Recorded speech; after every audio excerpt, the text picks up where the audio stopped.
안녕하세요, MZ뱅커입니다. 오늘은 20대에서 30대 사회 초년생분들이 대출에 대해 많이 물어보시는 질문 3가지를 정리해봤는데요. 얼마 전에 사회 초년생 몇 분께 대출에 대해 조언을 해주는 자리가 있었습니다. 저는 정말 깜짝 놀랐는데요. 제 생각보다 대출에 대해서 정말 더 모르고 계시더라고요. 그래서 지금 정보가 넘쳐나는 정부와 사회라고 하더라도 정말 필요한 정보는 얻기가 힘들다는 것을 한 번 더 깨닫게 되었는데요. 딱 여러분께 5분 안에 여러분이 궁금해하는 것들을 완벽하게 정리해 드리도록 하겠습니다. 그럼 본격적으로 시작해 보겠습니다. 첫 번째 질문입니다. 요즘 카카오페이나 카카오뱅크 같은 모바일로 대출을 받을 수 있는데 굳이 은행을 가야 할 필요가 있을까요? 물론 맞는 말씀이세요. 요즘 토스, 카카오뱅크 같은 인터넷 은행에서 비대면으로 클릭 몇 번으로 대출을 받을 수 있습니다. 처음에 신용대출부터 시작해서 지금은 주택담보대출 그리고 전세대출까지 그 영역을 점점 넓혀가고 있는데요. 하지만 아직은 이런 인터넷 은행이 모든 대출을 커버하고 있지는 못하고 있습니다. 그리고 인터넷 은행은 자산 규모가 일반 은행에 비하면 아직 작은 수준이기 때문에 대출 수요가 갑자기 몰리면 대출 취급이 제한되기도 해요. 그리고 또 인터넷 은행의 대출은 거의 시스템에 의존해서 대출이 산출되기 때문에 자체 시스템에서 거절되면 추가로 대출받기가 어려운 상황도 생깁니다.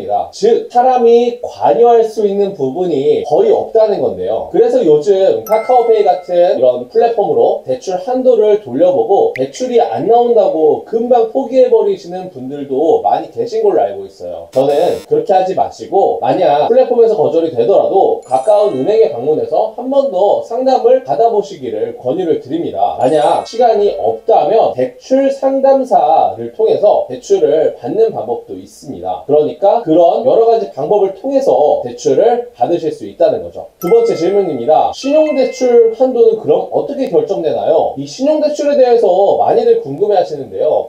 보통 신용대출은 연봉의 1에서 2배 이내로 대출 한도가 산출됩니다. 그런데 이 신용대출 같은 경우에는 굳이 은행에 방문하지 않고 우리가 앞에서 말씀드렸던 핀테크 앱에서 대출 한도로 조회하는 게 훨씬 효율적인데요. 카카오페이 같은 핀테크 앱에서 신용대출 조회를 하면 카카오페이와 제휴되어 있는 여러 은행들의 대출 한도를 한꺼번에 조회할 수 있고, 그러면 여러분께서는 그 중에 가장 저렴하고 여러분에게 한도가 넉넉하게 나오는 대출을 고르기만 하시면 되니까요. 그런데 앞에서 말씀드린 것처럼 이것도 100% 정확하지는 않습니다. 분명 어플에서 한도가 나온다고 해서 해당 은행 어플을 깔고 대출을 받으려고 했더니 기존에 가능했던 한도보다 훨씬 더 적게 나오거나 대출이 간혹 아예 안 나오는 경우도 생기거든요. 또한 신용대출 대환 서비스라고 있는데요. 이건 기존 신용대출이 있는 상태에서 다른 신용대출을 받아서 기존 신용대출을 상환하는 서비스예요. 원래 기존에 대출이 있었으니 대출 한도가 추가로 나오지 않는데, 대환 서비스는 어차피 기존 대출을 상환할 거니까 대출 한도가 새롭게 나오는 거죠. 그래서 기존에 신용대출이 있는 상황에서 새로운 신용대출을 받기를 원한다면 신용대출 대환 서비스를 이용해 보시는 게 좋습니다. 마지막 3번째 질문입니다. 대출 이자율을 낮출 수 있는 방법은 없을까요? 많이들 착각하시는 게 있어요. 대출을 한 번 받으면 계속 몇십 년 동안 써야 된다고 생각해요. 특히 요즘 주택담보대출 같은 경우에는 최소 30년으로 대출 기간이 되는데요. 이 기간 동안 대출을 계속 유지해야 한다고 생각하는 거죠. 그런데 이 대출은 사실 최소 3년만 쓰시면은 다른 대출로 상환해서 갈아탈 수가 있습니다. 그런데 3년 전에 상환하면 은행에 중도상환 수수료를 내야 합니다. 중도상환 수수료는 페널티 개념인데요. 보통 0에서 2%대로 발생합니다. 이 중도상환 수수료는 3년이 지나면 부과되지 않으니까요. 여러분께서 대출을 받고 나서 아예 관심을 끊을 것이 아니라 시중 대출 금리를